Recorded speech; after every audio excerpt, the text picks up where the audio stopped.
నమస్తే, welcome to non stop news. రోజంతా బిజీగా ఉన్నారా? న్యూస్ అప్డేట్స్ మిస్ అయ్యారా? డోంట్ వరీ, బ్రేక్స్ లేకుండా బోర్ కొట్టకుండా నాన్ స్టాప్ న్యూస్ ప్రతిరోజు రాత్రి 9 గంటలకు. నేను అనుశ్రీ. వైఎస్ఆర్సీపీ ఏ కార్యక్రమాన్ని చేపట్టినా ఊహించని రీతిలో ప్రజాస్పందన వస్తోంది. తిరుపతి జిల్లా గూడూరు నియోజకవర్గంలో సామాజిక సాధికార బస్సు యాత్రలో జన ప్రభంజనం కనిపించింది. గూడూరులో నిర్వహించిన బహిరంగ సభకు ప్రజలు పోటెత్తారు. ఎస్సీ, ఎస్టీ, బీసీ, మైనార్టీలకు సీఎం వైఎస్ జగన్ చేసిన మేలును వైఎస్ఆర్సీపీ నేతలు వివరించారు. గూడూరు వైఎస్ఆర్సీపీ సమన్వయకర్త మేరిగ మురళీధర్ ఆధ్వర్యంలో బస్సు యాత్ర జరిగింది. పదవి దాహంతో దొంగలంతా ఒక్కటయ్యారని వైఎస్ఆర్సీపీ నేతలు విమర్శించారు. సీఎం జగన్ను ప్రజలు ఆశీర్వదించేందుకు సిద్ధంగా ఉన్నారన్నారు. వీళ్ళందరూ ఎంత కష్టం పడుతున్నారంటే కేవలం పదవి దాహంతో, పదవి కోసం, పదవి దాహంతో పేదవాళ్ళకి అభివృద్ధిని చూసి ఓర్చుకోలేకుండా అందరూ ఒకటైనారు. ఈ యుద్ధంలో నిన్న జగన్ చెప్పాడు, భీమునిలో నేను యుద్ధం ప్రకటిస్తున్నాను, నేను అభిమన్యుడు కాదు, ఇప్పుడు చిక్కుకొని బయట వచ్చేదానికి తెలియక నేను అర్జునుడిని, నాకు సైన్యం ఉంది, నా సైన్యము పేద సైన్యము, నా సైన్యము పేదవాళ్ళు, నాకు మహిళలు నా సైన్యం, రైతులు నా సైన్యం, విద్యార్థులు నా సైన్యం అని మాట ఇస్తూ మనం నమ్మి ముందుకు పోతున్నాడు. 175 సీట్లు మనం గెలవాలని ఒక తపనతో ప్రజలకు మనం పనిచేసినామని ఒక భావనతో మనం పోతున్నారు. ఓడిపోతే దాన్ని తిరగమాతలో కానీ కరేపాకను కానీ వాడుకొని తినేటప్పుడు పక్కన పారేసినట్టు మనకి ఏ అవకాశాలు ఇవ్వకుండా ఉన్నటువంటి పార్టీ తెలుగుదేశం పార్టీ అయితే ఈ రోజు 2019లో నేను ఎంపీగా నెల్లూరు పార్లమెంట్ నుంచి పోటీ చేసి ఓడిపోయినా కూడా జగనన్న మన పెద్దలు విజయసాయి గారి ద్వారా పిలిపించి మీ సామాజిక వర్గాలకి నువ్వు న్యాయం చేయగలవని చెప్పి ఒక నమ్మకంతో నీకు రాజ్యసభ ఎంపీ ఇస్తున్నాను అని చెప్పి దీవించి నన్ను ఈ పార్టీలో పెద్దపేట వేసినటువంటి ఘనత వైఎస్ఆర్సీపీ పార్టీకి, దాని అధినేత మన గౌరవ ముఖ్యమంత్రి శ్రీ జగన్మోహన్ రెడ్డి గారు మీకు ఎవరైనా చెప్పుకోవాలి. బాబు సభల మేం రామ్ బాబోయ్ అంటున్నారు జనం. జనమే కాదు, టీడీపీ కార్యకర్తలు కూడా ముఖం చాటేస్తున్నారు. బలవంతంగా రప్పించిన చివరి వరకు ఉండకుండానే జంప్ అయిపోతున్నారు. దీంతో ఖాళీ కుర్చీలకు చంద్రబాబు ప్రసంగాలు వినిపిస్తున్నారు. ఎంత గొంతు చించుకుంటున్నా ప్రజాస్పందన లేకపోవడంతో ఆ ఆక్రోశాన్నంతా టీడీపీ నేతలపై చూపిస్తున్నారు చంద్రబాబు. పచ్చ పార్టీ అబద్ధాల ప్రచారాన్ని ప్రజలు నమ్మడం లేదు. ఫలితం చంద్రబాబు బహిరంగ సభలంటేనే జనం పత్తా లేకుండా పోతున్నారు. వైఎస్ఆర్సీపీ ప్రభుత్వం అందిస్తున్న సంక్షేమాన్ని చూసి తట్టుకోలేకపోతున్న చంద్రబాబు ప్రభుత్వాన్ని విమర్శించడమే పనిగా పెట్టుకుని ఊరూరా తిరుగుతున్నారు. అవాస్తవాలను జనంలోకి తీసుకువెళ్లేందుకు ఆయన చేస్తున్న ప్రయత్నాలు అట్ర ఫ్లాప్ అవుతున్నాయి. రా కదలిరా అంటూ చంద్రబాబు చేపడుతున్న బహిరంగ సభలకు మేం రామనే ముఖం మీదే చెప్పేస్తున్నారు. ఎక్కడ సభ జరిగినా ఖాళీ కుర్చీలు కనిపిస్తుండటమే ఇందుకు ప్రత్యక్ష నిదర్శనం. చంద్రబాబు ప్రసంగం మొదలు పెట్టడం ఆలస్యం, కుర్చీలు ఖాళీ అయిపోతున్నాయి. బాబు మాట్లాడుతున్న సమయంలో వచ్చిన జనం కంటే ఖాళీ కుర్చీలు ఎక్కువగా మీడియా, సోషల్ మీడియాలో ప్రచారం అవుతున్నాయి. 40 years ఇండస్ట్రీ అంటూ డప్పు కొట్టుకునే చంద్రబాబు పసరేని ప్రసంగాలను వినాలంటే సొంత పార్టీ నేతలకే విసుగుపుడుతోందట. దీంతో ఆయన సభలకు జనాన్ని తరలించడంలో టీడీపీ నేతలు కూడా పెద్దగా చొరవ చూపడం లేదని ఆ పార్టీలోనే చర్చ జరుగుతోంది. అధికారంలోకి వస్తే ఏం చేస్తామో చెప్పకుండా సీఎం జగన్పై వ్యక్తిగత విమర్శలకి అధిక ప్రాధాన్యత ఇస్తున్నారు చంద్రబాబు. పోనీ తాము అధికారంలో ఉన్న సమయంలో చేసిందేంటో కూడా చెప్పడం లేదు. దీంతో బాబు ప్రసంగాలు వినేందుకు జనం ఆసక్తి చూపడం లేదు. ఇటీవల ఎక్కడ బహిరంగ సభలు నిర్వహించినా పెద్దగా ప్రజల నుంచి స్పందన కనిపించడం లేదు. జనం దాకా ఎందుకు, చంద్రబాబు ప్రసంగం మొదలు కాగానే టీడీపీ కార్యకర్తలే అక్కడి నుంచి వెళ్లిపోతుండటం చూసిన నేతల్ని అయోమయానికి గురిచేస్తోంది.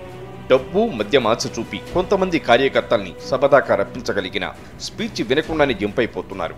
నెల్లూరు, బ్రవ్వకొండ, అరకు, విజయనగరం జిల్లాలో నిర్వహించిన బహిరంగ సభలు జనం లేక తేలిపోయాయి. దేశంలో ఎవరు టాప్ అంటే మనమే టాప్. మొన్నే అనౌన్స్ చేశారు 24% 15 సంవత్సరాల పైన వాళ్ళు. నెల్లూరు, పీలేరులో నిర్వహించిన చంద్రబాబు బహిరంగ సభల్లో ఖాళీ కుర్చీలే దర్శనమిచ్చాయి. రా కదలిరా అంటూ బాబు పిలుపునిచ్చిన జనం అటువైపు కూడా చూడటం లేదు. ఓవైపు చంద్రబాబు ప్రసంగిస్తుంటే ఇటువైపు వచ్చిన కొద్ది మంది కూడా బయటికి వెళ్లే దారి వెతుక్కుంటున్న దృశ్యాలు సోషల్ మీడియాలో వైరల్ అవుతున్నాయి. ఖాళీ కుర్చీలకు చంద్రబాబు తన ప్రసంగాలను వినిపించుకోవలసిన పరిస్థితి దాపురించిందని టీడీపీ నేతలు బహిరంగంగానే మాట్లాడుకుంటున్నారు. చంద్రబాబు సభలకు ప్రజాస్పందన కరువైందన్నారు మంత్రి కాకాణి గోవర్ధన్ రెడ్డి. బాబును ప్రజలెవరూ నమ్మటం లేదని విమర్శించారు. వ్యవసాయంపై బహిరంగ చర్చకు రమ్మంటే చంద్రబాబు తోక ముడిచారన్నారు. టీడీపీ హయాంలో విత్తనాలు, ఎరువుల కోసం రైతులు క్యూలో నిలుచుని గుండెపోటుతో మరణించారని ఆరోపించారు మంత్రి కాకాణి. రాష్ట్రానికి ముఖ్యమంత్రిగా పనిచేసినటువంటి వ్యక్తి మరలా నేను ముఖ్యమంత్రి కావాలి అని చెప్పి ప్రచారం చేసుకునేటువంటి వ్యక్తి వస్తే జనాల స్పందన ఏ విధంగా ఉందనేటువంటిది రెండు విషయాలు మీరు గమనించాలి. ఒకటి, జనం రావడం, హాజరు కావడం, చంద్రబాబు నాయుడు ఉపన్యాసాన్ని శ్రద్ధగా వినడం. ఈ రెండు చూస్తే చంద్రబాబు నాయుడికి నెల్లూరు జిల్లాలో 2019 సీన్ మరలా రిపీట్ అవుతుంది. ఒక్క సీటు కూడా వచ్చేటువంటి పరిస్థితి లేదు, అది అర్థమైపోయింది. రెండవది, రాష్ట్ర వ్యాప్తంగా కూడా చంద్రబాబు నాయుడు ఈరోజు పాపం అందరినీ నేను జత చేసి బలంగా రావాలనుకున్నాననేటువంటి పగటి కలలు కంటున్నాడు తప్ప చంద్రబాబు నాయుడు ఈరోజు చెప్పినటువంటి సర్వేల మాదిరిగానే ఎక్కడా చంద్రబాబు నాయుడు విజయానికి దరిదాపుల్లో లేడు.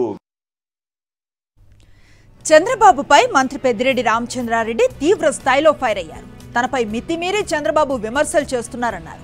చంద్రబాబు లాగా మామకు వెన్నుపోటు పొడిచానా అని ప్రశ్నించారు. కుప్పం నియోజకవర్గానికి తాము నీరిస్తున్నామని, కానీ 14 ఏళ్లు సీఎంగా ఉన్న బాబు కుప్పానికి ఏం చేశారని విమర్శించారు మంత్రి పెద్దిరెడ్డి. నీకు అసలు సిగ్గు ఎగ్గు లేదు, మాట్లాడేదానికి ఏది లేదు. నేను పలానా చేసిన ఈ రాష్ట్రానికని లేదు, ఈ ప్రాంతానికని లేదు. ఈరోజు కుప్పంకు మనం హంద్రీనివా నీళ్ళు ఇస్తూ ఉన్నాం. ఇప్పుడు పోతూ ఉన్నాయి కుప్పంకు. మన ప్రాంతం అంతా కూడా హంద్రీనివా నీళ్ళు ఇస్తూ ఉన్నాం. మరి నువ్వు ఎందుకు చేయలేదు? 14 సంవత్సరాలు ముఖ్యమంత్రిగా ఉన్నావు, కుప్పానికి ఏమి కూడా చేయకుండా ఈరోజు మనం అన్నీ కూడా చేస్తూ ఉంటే నువ్వు వరుసగా అన్నీ ఓడిపోయావు. ఆడ ఎంపీటీసీలు పోయినారు, మండల ప్రెసిడెంట్లు, జడ్పీటీసీలు, మున్సిపాలిటీ అన్నీ కూడా ఓడిపోయి సిగ్గు లేకుండా ఇంకా నా గురించి మాట్లాడుతూ ఉన్నాడు. Chandrababu, Pawan, Sharmila non local politicians అని ఆరోపించారు మంత్రి ఆర్కే రోజా. కాంగ్రెస్ నుంచి ఎవరు ప్రచారం చేసినా ఒక్క సీటు గెలవరని విమర్శించారు. టికెట్ ఇచ్చినా ఇవ్వకున్నా జగనన్నతోనే ఉంటానని స్పష్టం చేశారు. గా వైఎస్ఆర్ కాంగ్రెస్ పార్టీలో నా ప్రయాణంలో నా మీద వేసిన రాళ్లని, విషాన్ని, దుమ్ముని, బురదని ప్రజలు గమనించారు. వాటన్నిటినీ కూడా తుడిచి నాకు అండగా నిలబడ్డారనేది మీరు గమనిస్తున్నారు. సో పచ్చ ఛానళ్ళ టైం అయిపోయింది. 2024 జగనన్న వన్స్ మోర్. ఆఫ్టర్ 2024 ఈ నాన్ లోకల్ పొలిటీషియన్ అయిన చంద్రబాబు నాయుడు, లోకేష్, పవన్ కళ్యాణ్, షర్మిల గారు మళ్ళీ హైదరాబాద్కే రాష్ట్ర ప్రజలు ప్యాక్ చేస్తారు. సో వారి కుటుంబాలు, వారి ఓట్లు ఎక్కడున్నాయో అక్కడే వీళ్ళు వాళ్ళ జీవితాన్ని గడపాలే తప్ప ఈ ఆంధ్రప్రదేశ్లో వాళ్ళకి చోటు లేదు. సీఎం జగన్ ఎక్కడ పోటీ చేయమంటే అక్కడ చేస్తానని స్పష్టం చేశారు మాజీ మంత్రి, ఎమ్మెల్యే అనిల్ కుమార్ యాదవ్. 2024లో పల్నాడు ప్రజల ఆశీస్సులు తన మీద ఉండాలన్నారు. తనకు వైఎస్ జగన్ వల్లే గుర్తింపు వచ్చిందన్నారు అనిల్ కుమార్ యాదవ్. నేను చిత్తూరుకి వెళ్ళి ఇంకో మూలకి వెళ్ళి నా 10 మంది నన్ను గుర్తించినా, లేకపోతే ఎయిర్పోర్ట్ లో నిలబడి సెల్ఫీ తీసుకున్నా, అది అంతా కూడా జగన్మోహన్ రెడ్డి గారి చలవ, జగన్మోహన్ రెడ్డి గారు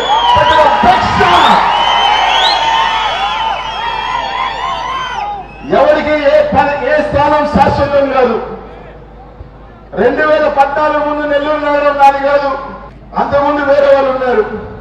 ఈ రోజు 14లో నేను వచ్చినా, 19లో నేను వచ్చినా, 2024లో ఏమో భగవంతుడు నన్ను పల్నాడుకి పంపిస్తున్నాడు. పల్నాడు ప్రజలు ఆశీస్సులు ఇస్తారు, అక్కడికి పోతా.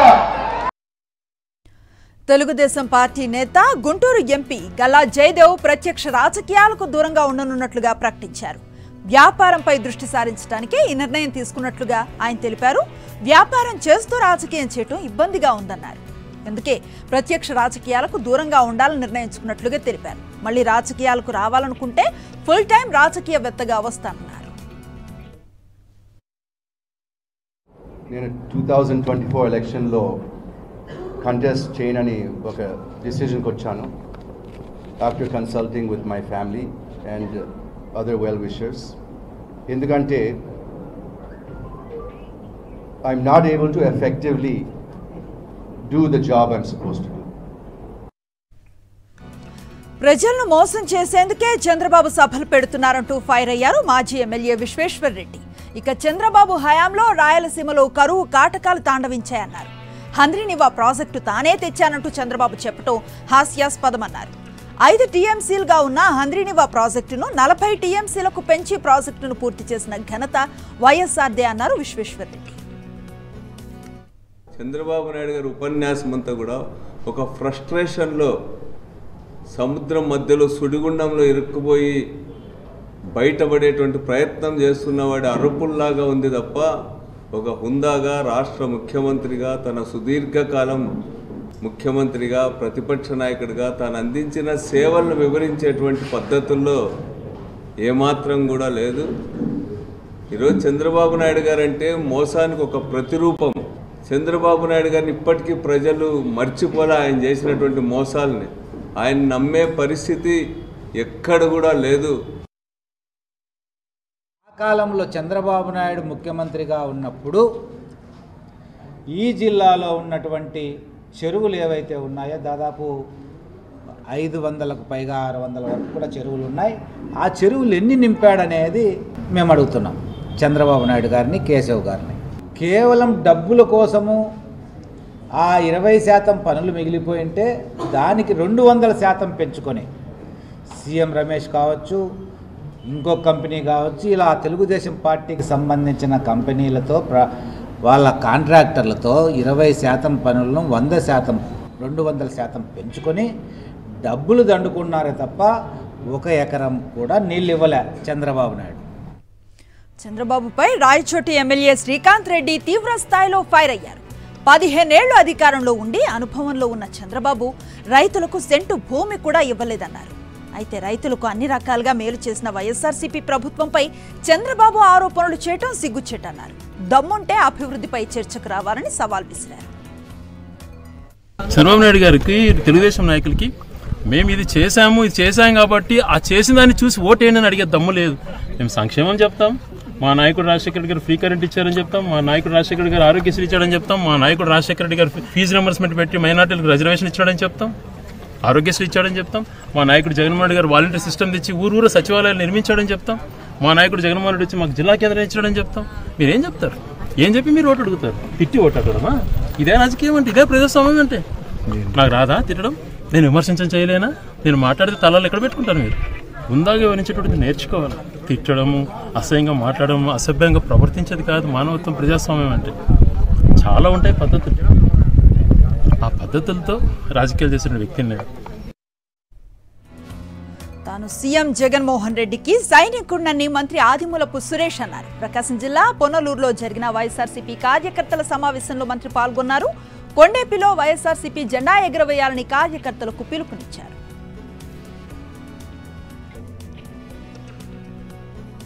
ఏపీలో 21 మంది ఐఏఎస్లు బదిలీ అయ్యారు. ఈ మేరకు ప్రభుత్వం ఉత్తర్వులు జారీ చేసింది.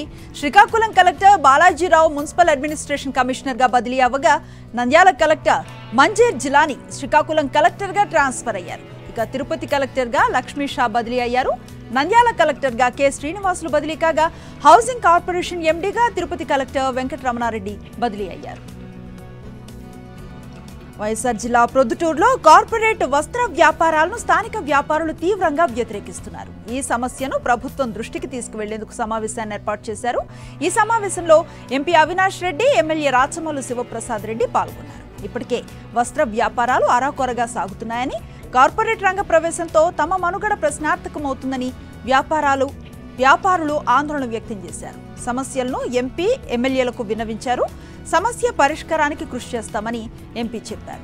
ముందు ప్రజల్లో చైతన్యం తెచ్చిన తర్వాత మున్సిపల్ కౌన్సిల్లో తీర్మానం చేసి ప్రభుత్వానికి పంపుతామని చెప్పారు.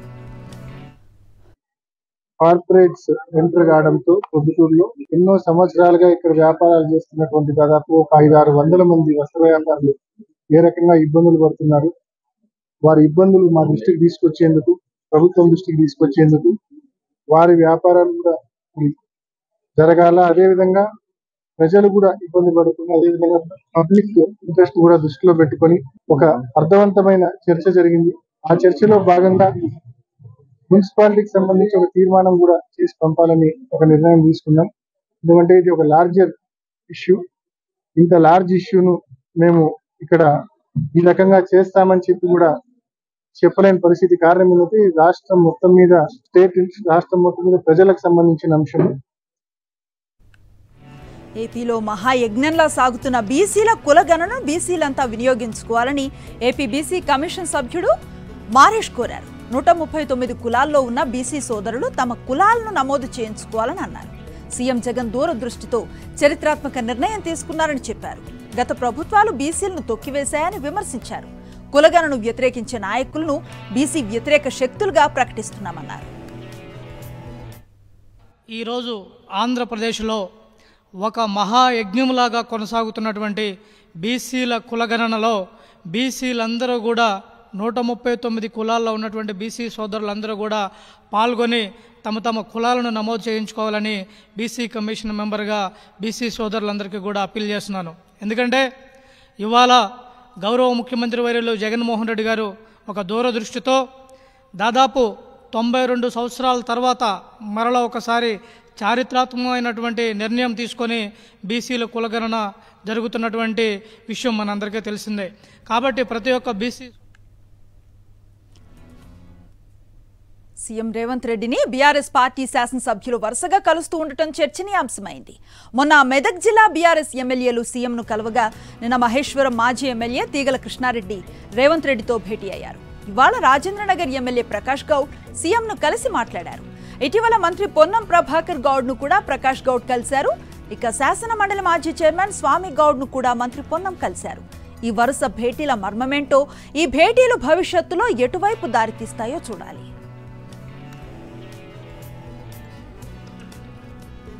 సీఎం రేవంత్ రెడ్డి ప్రజలు ఎన్నుకున్న ముఖ్యమంత్రి కాదు. ఢిల్లీ నుంచి మేనేజ్మెంట్ కోటాలో ఎన్నికైన ముఖ్యమంత్రిని విమర్శించారు BRS working president KTR. Sircilla నియోజకవర్గ సర్వసభ్య సమావేశంలో పాల్గొన్న కేటీఆర్ సీఎం రేవంత్ రెడ్డిపై విరుచుకుపడ్డారు. కారు సర్వీసింగ్ కు వెళ్లిందని, ఇది కేవలం స్పీడ్ బ్రేకర్ మాత్రమేనని, మళ్లీ ఫస్ట్ గేర్ లోకి వస్తామంటూ కార్యకర్తలో ఉత్సాహం నింపేలా ప్రసంగించారు. ఇంత ఓపెన్ గా ఇంత బాహాటంగా మనం కలిసే ఉందాం అని బండి సంజయ్ ఒక దిక్కు, ఈయనేమో 100 మీటర్ల లోపల బొంద పెడతా అంటుండు.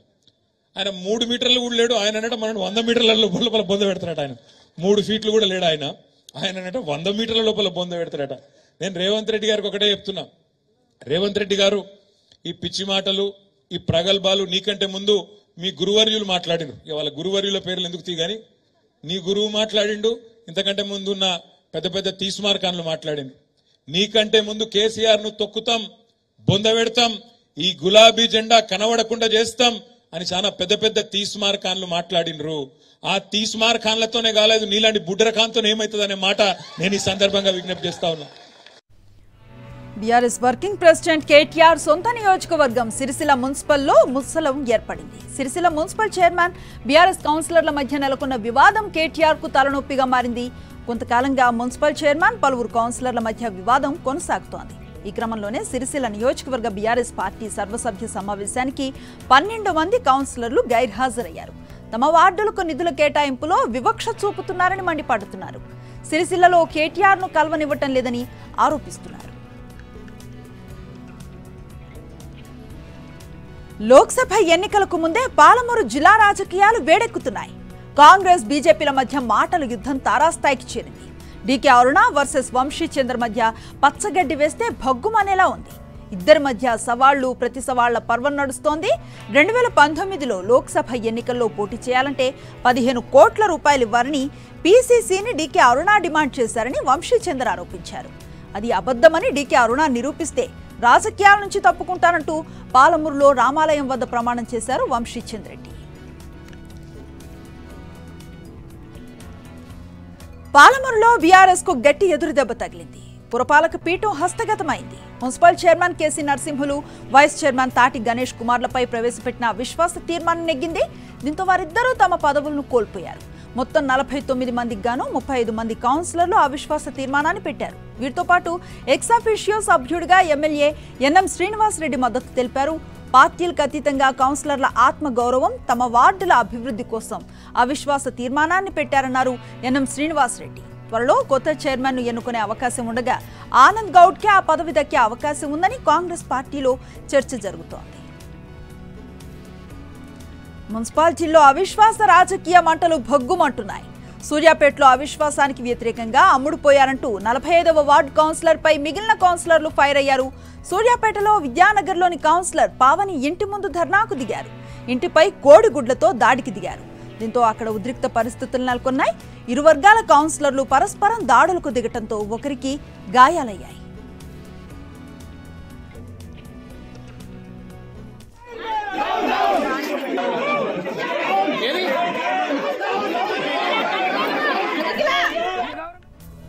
వరుస సెలవులతో మేడారం సమ్మక్క సారలమ్మ జాతర భక్తులతో పోటెత్తింది. ఇవాళ ఒక్కరోజే లక్షలాది మంది భక్తులు అమ్మవారి దర్శనం కోసం తరలి వచ్చారు. అయితే గతంలో ఎప్పుడూ లేని విధంగా తాడ్వాయి నుంచి మేడారం వరకు 14 కిలోమీటర్ల ట్రాఫిక్ స్తంభించింది. దీంతో వాహనదారులు నరక యాతన పడ్డారు. దాదాపు 10 గంటల పాటు ట్రాఫిక్లో చిక్కుకుపోయినా పోలీసులు సరిగా స్పందించలేదని భక్తులు ఆగ్రహాన్ని వ్యక్తం చేశారు. జాతర ఇంకా 25 రోజులుండగానే పరిస్థితి ఇలా ఉంటే జాతర సమయంలో ఇంకెలా ఉంటుందోనని భక్తులు ఆందోళన వ్యక్తం చేస్తున్నారు. జేడీయూ అధినేత నితీష్ కుమార్ మరోసారి బీహార్ ముఖ్యమంత్రిగా ప్రమాణ స్వీకారం చేశారు. నితీష్తో పాటు బీజేపీ నాయకులు సామ్రాట్ చౌదరి, విజయ్ సిన్హాల్ను డిప్యూటీ సీఎంలుగా రాష్ట్ర గవర్నర్ రాజేంద్ర ప్రమాణం చేయించారు. లాలూ ప్రసాద్ యాదవ్ నేతృత్వంలో ఆర్జేడీతో బంధాన్ని తెంచుకొని బీజేపీతో కలిసి రాష్ట్రంలో ప్రభుత్వాన్ని ఏర్పాటు చేశారు. రాజ్భవన్లో జరిగిన ఈ ప్రమాణ స్వీకార కార్యక్రమానికి బీజేపీ జాతీయ అధ్యక్షుడు జేపీ నడ్డా హాజరయ్యారు.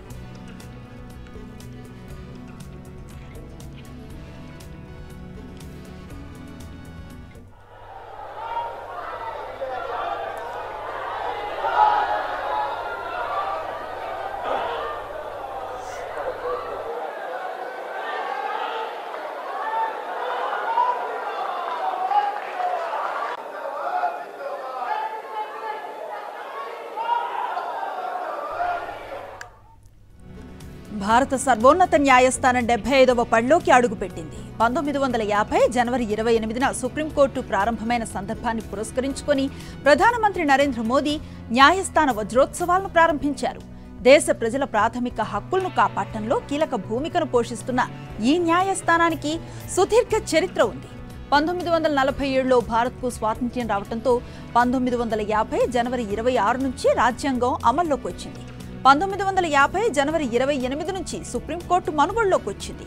చట్టసభలు, కార్యనిర్వాహక వ్యవస్థలు తీసుకునే నిర్ణయాలను సమీక్షించి రాజ్యాంగ నిబంధనలకు విరుద్ధంగా ఉన్న వాటిని కొట్టివేసే అధికారం సుప్రీంకోర్టుకు దక్కింది.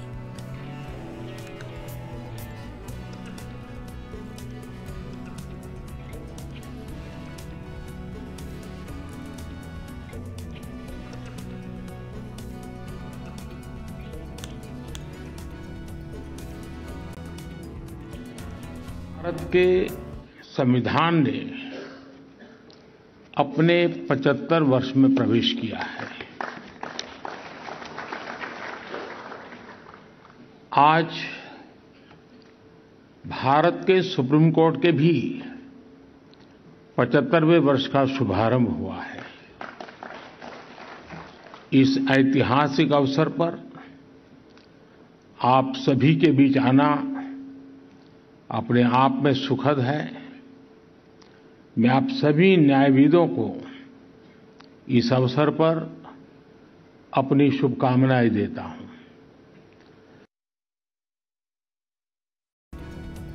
హైదరాబాద్ ఉప్పల్ వేదికగా జరిగిన తొలి టెస్టులో ఇంగ్లాండ్పై భారత్ ఓటమి చెందింది. రెండవ ఇన్నింగ్స్లో ఇంగ్లాండ్ నిర్దేశించిన 231 పరుగుల లక్ష్యాన్ని భారత్ ఛేదించలేక చతికిలపడింది.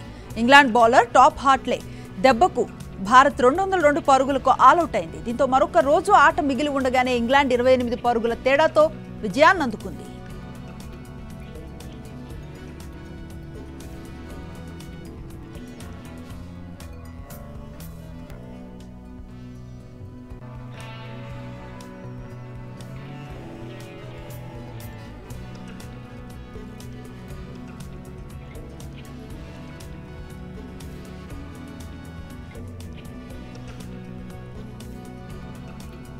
విశాఖలో హీరోయిన్ లావణ్య త్రిపాఠి సందడి చేశారు. జాతీయ పరిశుభ్రత దినోత్సవం సందర్భంగా బీచ్ క్లీన్ చేశారు. విశాఖలో వైఎంసీఏ బీచ్లో చెత్త ఏరి బీచ్ను క్లీన్ చేశారు. మిస్ పర్ఫెక్ట్ వెబ్ సిరీస్ ప్రమోషన్లో ఆమె విశాఖకొచ్చారు.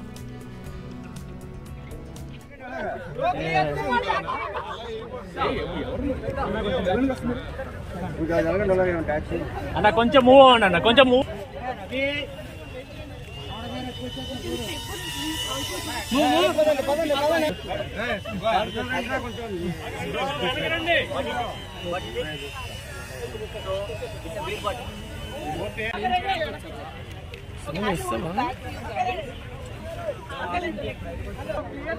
అలా బ్యాక్ వెళ్ళే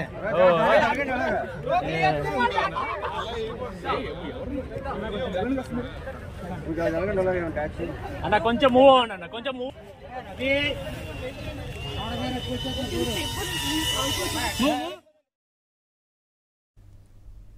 రోజంతా బిజీగా ఉన్నారా? మీ చుట్టూ ఏం జరుగుతుందో తెలుసుకోలేకపోతున్నారా? డోంట్ వరీ, రోజు రాత్రి 9 గంటలకు రెడీగా ఉండండి. సాక్షి టీవీ మీకు నాన్ స్టాప్ న్యూస్ని అందిస్తుంది.